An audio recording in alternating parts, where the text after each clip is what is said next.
Біздің дауыстап немесе іштей айтқан сөздерімізде орасан зор күш бар, және олар өмірімізге де ықпал етеді. Мына бір мантраны жаттап алсаңыздар болады. Не айтсаң, соны ойлайсың. Не ойласаң, соны өзіңе тартасың. Бұл мантраның бірінші бөлігі. Не айтсаң, соны ойлайсың. Мен қазір бір сөйлемді тез-тез 5 мәрте қайталайын. Көкпіл, көкпіл, көкпіл, көкпіл, көкпіл. Осы сәтте сізге қандай образ туындады? Тағы бір сөйлемді айтып көрейін. Қызыл жүк көлігі, қызыл жүк көлігі, қызыл жүк көлігі, қызыл жүк көлігі, қызыл жүк көлігі. Нәтижесін айтпасаңыз да болады. Бірақ сіздің ойыңызда қызыл жүк көлігінің образы туындағаны сөзсіз. Өзіңіз аңғарғандай, біздің сөздеріміз ойларды қалыптастырады. Және мұны өмірімізде өте тиімді түрде пайдалануға болады. Енді мантраның екінші бөлігін қарайық. Не ойласаң, соны өзіңе тартасың. Мұнда бәрі одан да қызық. Бұл сізге ұнауға тиіс. Өз ойыңызда көп мәрте қайталай берген кез келген образ түп санаңызға жазылып қалады. Ал ол түп санаңызға жазылған сәттен бастап, ол өзіне осы образға сәйкес жағдайларды тарта бастайды. Міне, санамызбен және түп санамызбен жұмыс жасау тәсілдердің соншалықты тиімді екендігінің себебі осында. Сөз денсаулық туралы болса, өзіңізге айтатын сөздеріңіздің мәні өте маңызды. Сіз өзге адамдардан, егер тұмау тарап жатса, мен оны міндетті түрде жұқтырамын деген сөзді көп естіген боларсыз. Білесіз бе, ол тұмауды міндетті түрде жұқтырады. Бірақ бұл барып тұрған сандырақ қой, неге өзіңе ондай сөздер айту керексің? Түп санаңа ондай сөздерді енгізудің қажет не?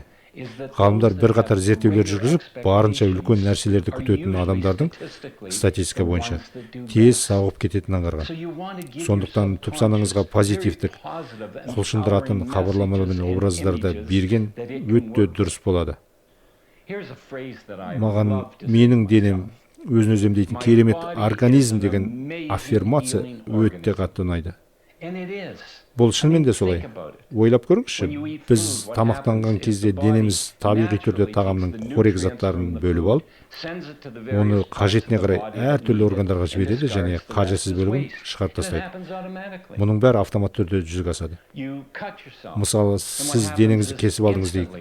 Бұл жағдайда не болады? Лейкоциттер мен эритроциттер инфекцияны бөгіп, қанды тоқтату үшін бірден кесілген жерге жұмылдырылады. Және бұл автоматты түрде жүргізіледі. Сізге бұл процесті басқару қажет емес. Ай, лейкоциттер мен эритроциттер, кәнекей, жұмысқа кірісіңдер, мен денемді кесіп алдым деп ұрандаудың қажеті жоқ. Мұның бәрі автоматты түрде жүреді. Себебі біздің денеміз өзін-өзі емдейтін организм. Немесе сіз құладыңыз да қолыңызды сындырып алдыңыз делік. Сіз дәрігерге барасыз және дәрігер сынған жеріңізді емдеп береді, солай ма? Жоқ, олай емес.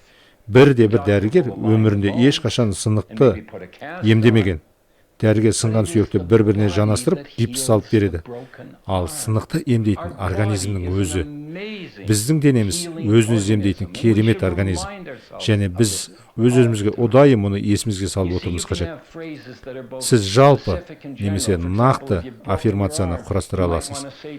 Мысалы, сіз қолыңызды сындырып алсаңыз, менің қолым жақсы жазылып келе жатыр. Немесе жалпы аффирмацияны пайдаланыңыз. Менің денем өзін-өзі емдейтін керемет организм.